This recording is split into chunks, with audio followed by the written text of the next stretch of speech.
السلام علیکم عزیز طلبہ، ہم اپنے اس یوٹیوب چینل پر نویں اور 10ویں جماعت کے بچوں کے لیے چھوٹے چھوٹے عنوانات پر جو ہے چھوٹی چھوٹی ویڈیو ہم بنا رہے ہیں تاکہ ہر کوئی دیکھ سکے۔ جیسے کہ آپ جانتے ہیں کہ اردو کا جو پیپر ہوتا ہے اس میں کسی سبق یا کسی اقتباس کی نسبت سے آپ کو کسی عنوان پر جو ہے کچھ لائنیں لکھنی ہوتی ہے۔ مثال کے طور پر جب کوئی سبق ایسا ہے جس کے اندر جو ہے اچھے اخلاق بتائے گئے ہیں، یا کسی ایسے شخص کے بارے میں سبق ہو جس میں اس کی عادتیں بتائی گئی ہے نا، اور جو اچھا بولتا ہے، تو اس نسبت سے اگر آپ کو اظہار خیال کرنے کے لیے، جسے آپ پرسنل رسپانس کوشچن یا ہے نا سوامت پرشن کہتے ہیں،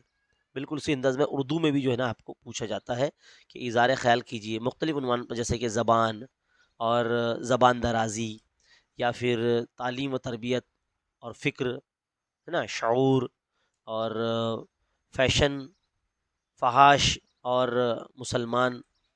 اور برباد قوم یا ذمہ دار کون۔ اس عنوان پر جو ہے نا آپ کو مختلف طریقے سے لکھنے کے لیے پوچھا جا سکتا ہے، اور یہ تمام عنوان آپ جو ہے تبھی لکھ سکیں گے جب آپ کے اندر ریڈنگ ہیبٹ یعنی مطالعہ کرنے کی جو استطاعت اگر ہوگی تو ہی آپ لکھ پائیں گے۔ ایسے بچے جو صرف سلیبس ہی صحیح ڈھنگ سے نہیں پڑھ پاتے ہیں تو وہ مطالعہ کیسے کریں گے؟ مطالعہ کرنے کے لیے کتاب سے ہٹ کے، یعنی جو جیسے اخبار کا مطالعہ کرنا ہے، یا کوئی الگ الگ کتابیں آپ پڑھتے ہیں جس میں مختلف کہانیاں آپ پڑھتے ہیں، اس سے آپ کے پاس الفاظ کا ذخیرہ آتا ہے، آپ کے پاس مواد آتا ہے۔ جتنے بھی اخبار لکھنے والے یا کالم نگار ہوتے ہیں، جو مصنفین ہوتے ہیں، وہ زیادہ پڑھتے ہیں تاکہ وہ اچھے سے لکھ سکے۔ تو آپ بھی جو ہے نا ایک ایسے مصنف ہیں جن کو اپنا اظہار خیال امتحان میں سوالوں کے جواب کے لیے کرنا ہے۔ تو میری آپ سے ریکویسٹ ہے کہ آپ ہے نا ریڈنگ ہیبٹ کو جو ہے اپنی بنائے رکھیں، اور کوشش کیجئے کہ آپ زیادہ پڑھیں گے تو ہی آپ اچھے طریقے سے لکھ سکیں گے، اچھے اچھے سینٹنس بنا سکیں گے، جملے بنا سکیں گے، جس سے آپ کے مارکس جو ہے بہت اچھے آئیں گے۔ یہی بات آپ کے انگلش کے لیے بھی، یہی بات آپ کے لیے بھی، مراٹھی کے لیے، ہندی کے لیے بھی جو ہے لاگو ہوتی ہے۔ تو میری آپ سے ریکویسٹ ہے کہ کتاب سے